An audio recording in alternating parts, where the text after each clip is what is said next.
That summer was the beginning of the whole thing. And wow. So what is this, 93, 4, this 5? is summer of 94, I think. Wow. Don't quote me on somewhere in that ballpark. I mean, you were skating with Macchio. Oh, yeah. They were just like, all right, we'll name it after you. Yeah. Yeah.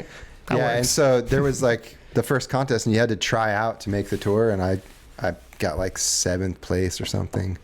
And so I made the tour, and then I was like, well, I did the first couple contests out there for that summer, and then I had to get back to school for Atlanta College of Art to start. And I was bummed because I didn't get to see it through. But I remember I was coming home from school one day, and the phone rang, and it was Mark Shays from the ASA. It was like, hey, I got a connection to K2 Skates. They want to start a team and all this stuff. And you know, Mark and I broke down that summer, and I was always modifying my skates and stuff, and he noticed that. And they asked Mark, they were like, hey, who knows about like what needs to happen with the product and has a vision of where the sport should go? And he, you know, thank God, gave my name to them. And then Matt Lacrosse, the team manager at that time, hit me up and put me on, and then we started putting the team together. And then of course I had to put Andy on as my best friend, and then B Harden, and the list goes on, Steve Thomas, all these guys. We started building this team of like, you know, Ryan Jacklone, and FR was kind of going on at that same time. I was in with those dudes. So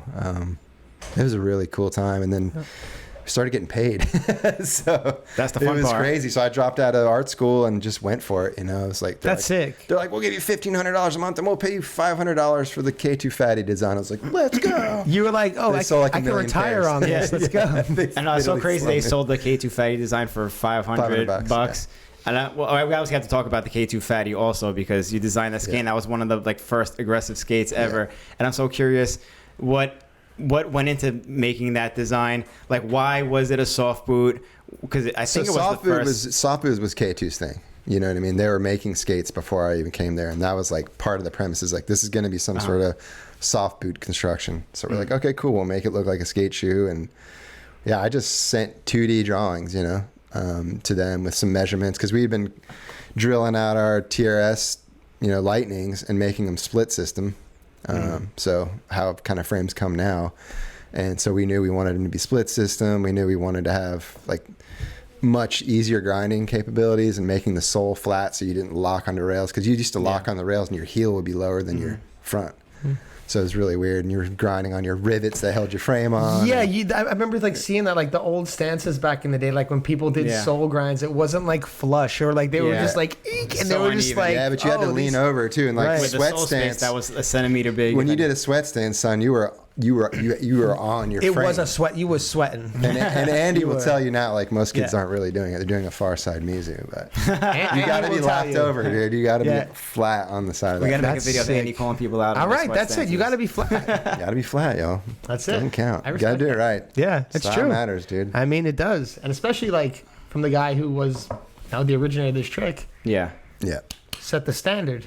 We gotta do a Patreon video with Andy. You do. Where he talks about we just watch everyone's sweat stances and he critiques everyone's sweaties. God, I would love that. I would love that. That's such a good idea. Gotta get Andy on the horn. That's such a good idea. What about the because K2 patented the H block. Yeah. Right? Was that part of the design of I know it was part of the K2 Fatty. So you designed that? Yeah. So at the time, man, we were all bolting crap to our frames.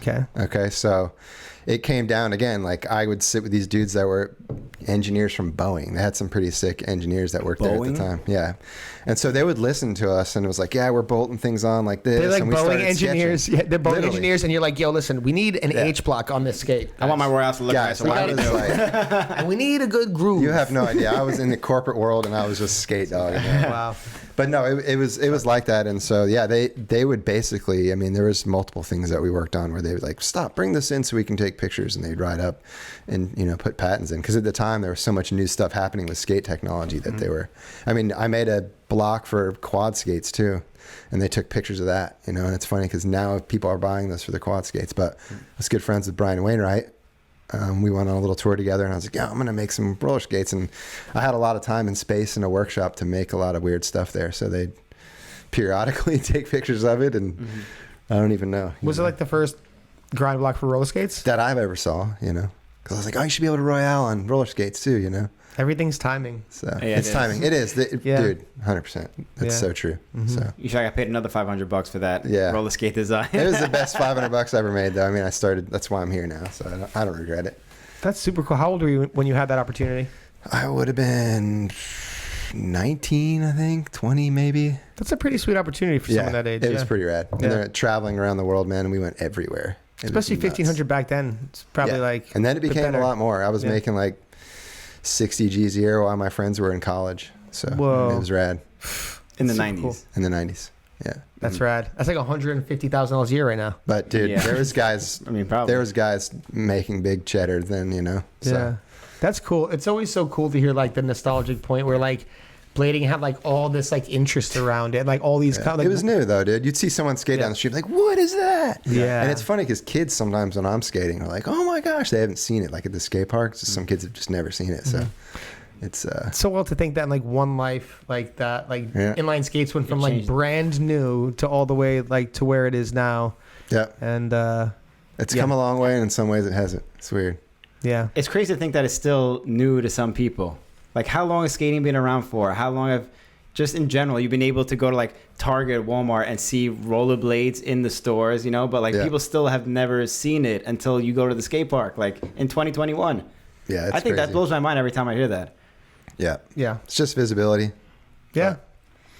But now kids, they get into something and they go deep, you know? They get on YouTube, deep on the gram, and then they're in there, you know? So there's a lot of cool stuff to look at these days.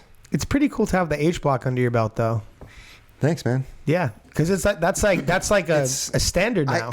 I feel like if something it would have happened though, you know what I mean? Like I was like, but it didn't. But it didn't. So you got to see if I was the one, I'd be like, you know, it's just like I don't know. I feel like definitely I was in the right place at the right time, and I surrounded myself with like really rad people, and I think if you do that, things will happen. That's cool. You know what I mean? You know that, Billy. Yeah, I think so. That normally happens when you hang around good people and things happen.